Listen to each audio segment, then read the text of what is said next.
Captain Midnight.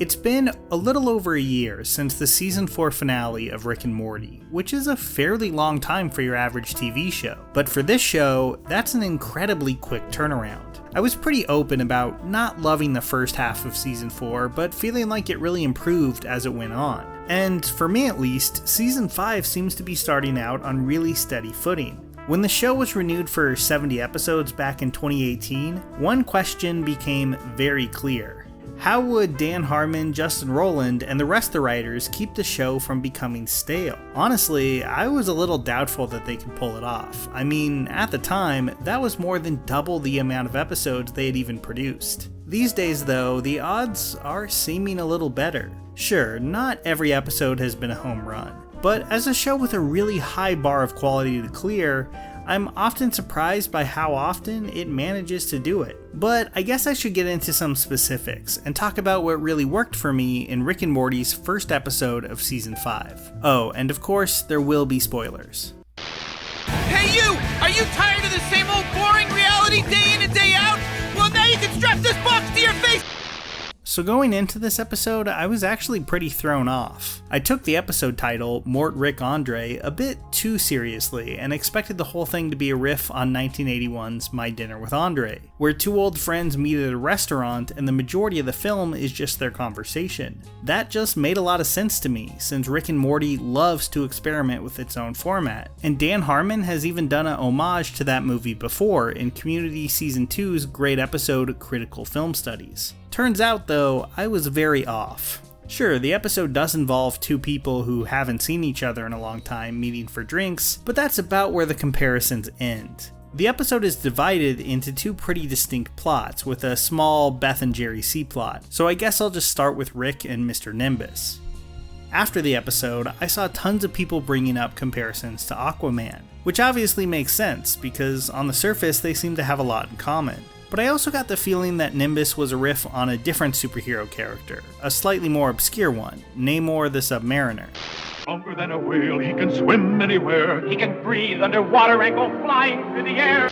I'm sure I'm far from the first to point that out, like Nimbus even looks pretty similar to Namor. It does go a little deeper than that though, because Rick and Nimbus's rivalry seems to be drawn from the troubled relationship between Namor and Mr. Fantastic. Reed Richards and Namor have always kind of hated each other, even if it's clear that there's some mutual respect there as well. This very specific dynamic, an arrogant inventor genius clashing with the king of the sea, is repeated in Rick and Morty, even going so far as to have Nimbus be one of the few characters to ever call Rick Richard. And maybe I'm reading a little too far into this, but that doesn't feel like a coincidence. And like Mr. Fantastic calling Namor a parasite, Rick also likes to act like Nimbus is an embarrassment, someone he's long moved beyond. When it's pretty clear that, actually, Nimbus is one of the few people in the universe to really hold some emotional power over Rick. And while backstory is not really what I come to Rick and Morty for, I would definitely be interested to learn more about what happened between these two, considering the fact that they were clearly friends at one point,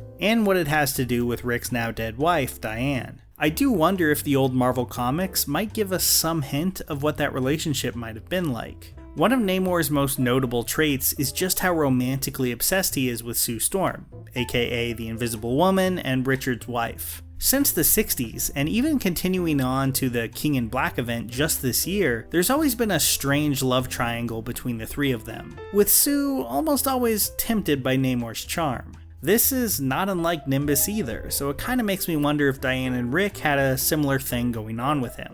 But backstory and old comic book references wouldn't really matter much if the plot wasn't funny, and on that front, I think the episode largely succeeds. The reveal that one of Nimbus's very arbitrary powers is that he controls the police was a good gag, made even better by Jerry acting completely indignant that Summer didn't know about it at the end. Also the talking squid, I was a big fan of the squid, but I think the Morty storyline might be the stronger of the two.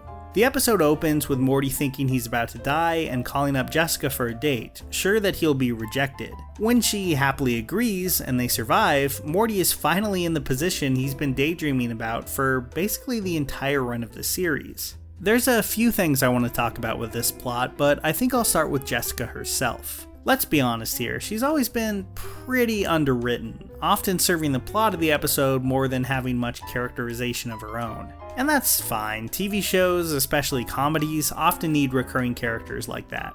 But Season 5 is a really good time to start branching out with those characters and try to find a way to refresh old dynamics and keep things from feeling stale. Overhauling Jessica and Morty's relationship to her could be a really smart way to do that. Jessica is trapped in another dimension for probably thousands of years and comes out the other side a very, very changed person. And I'm curious to see if the show is going to commit to that at all, or if we're just going to see the same old Jessica in the future. I really hope that's not the case, because I think this weird time god version of the character has a lot more potential and could add something interesting and make for a funny addition to the cast. I really hope they start branching out with even more characters too. Like, I would love to see a whole episode from the point of view of Morty's teacher or Mr. Poopy Butthole, and I think there's a lot of potential in the secondary cast that the show hasn't quite used yet.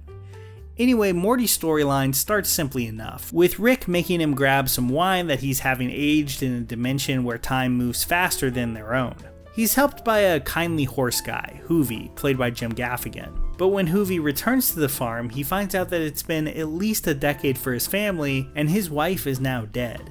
What spins out from that is classic Rick and Morty material. The show loves to return to this idea of the pair messing with things on a cosmic scale that they barely give a second thought to, but change the lives of entire civilizations. Some of the show's best episodes, like the one about Rick's car battery, goes in for similar stories. I don't know if this storyline ever quite got to that level, but it's still really good, and the writers do a great job of filling this world with its own centuries-long internal struggles, all of them accidentally shaped by Morty just trying to grab some wine and get back to the living room. It's really funny, but I feel like we kinda lose the thread on the fantasy world once Morty leaves some tech behind and it transitions into a futuristic sci-fi world. Even the show seems to note this too, with Rick calling it cliché.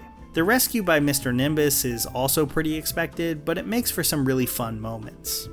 Oh, and I can't forget Beth and Jerry's storyline where they're trying to decide whether to take Nimbus up on his offer for a threesome. Something he does so much that he seems to have an assistant that's just dedicated to scheduling them. It's not a huge story by any means, but it does make me wonder if they're going to try something new for the pair this year, letting them at least have a decently happy marriage. Sure, that might be a little harder to make funny, and I think these two are ultimately kind of doomed as a couple, but it would give the show some new avenues to explore. Also, that in tag definitely implies that Rick and Nimbus and maybe Rick's wife Diane all slept together, right? Did you think I would let you die alone, Richard? There's randomly a lot of backstory stuff in this episode, and I would like to hear what you guys think of it in the comments. Like, do you want this season to explore Rick's past more, or do you think the show is better just having those questions go unanswered? Oh, and I barely ever remember to do this, but if you haven't, feel free to like and subscribe. I'm so bad about telling people about the bell thing. Like, you already know about it, so just click on the bell if you want to get notified for new videos. Oh, and speaking of stuff I never talk about, merch. I have some good stuff. I think I use the coffee mug like every day, but there's also stickers and pens if you're into those, and you can check it out in the link below. Anyway, I'm excited to see what the rest of Season 5 has in store for us, and I will see you all next week. Here's a special tip for the fellas and girls who have not already joined Captain Midnight's new 1940 Flight Patrol. You'd better hurry up and join at once, because there's a big adventure ahead. The thing to do now is to get started, because we're going to have not only barrels of fun, but loads of free gifts and prizes too.